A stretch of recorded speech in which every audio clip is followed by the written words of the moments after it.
This morning in Northern California's Sierra Nevada, blinding snow and wind stopping an astonishing 120 miles an hour, part of a massive system sweeping the west.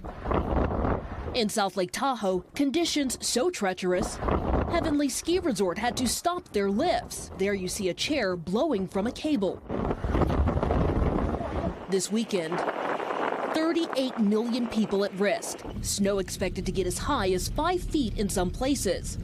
East of Seattle today. Got a stuck 18-wheeler right there. Looks like he chose not to chain up. A big rig jackknifed, and several drivers were forced to push their way through the snow. But it's not just snow, drenching rain, flash floods.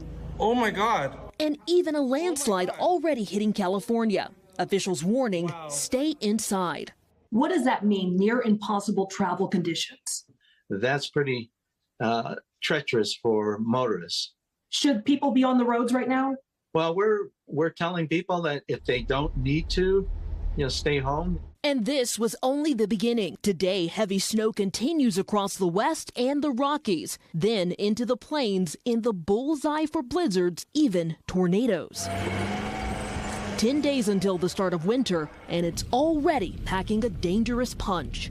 Dana Griffin, NBC News. Dana, thank you very much. Hey, thanks for watching our YouTube channel. Find your favorite recipes, celebrity interviews, uplifting stories, shop our favorite deals, and so much more with the Today app. Download it now.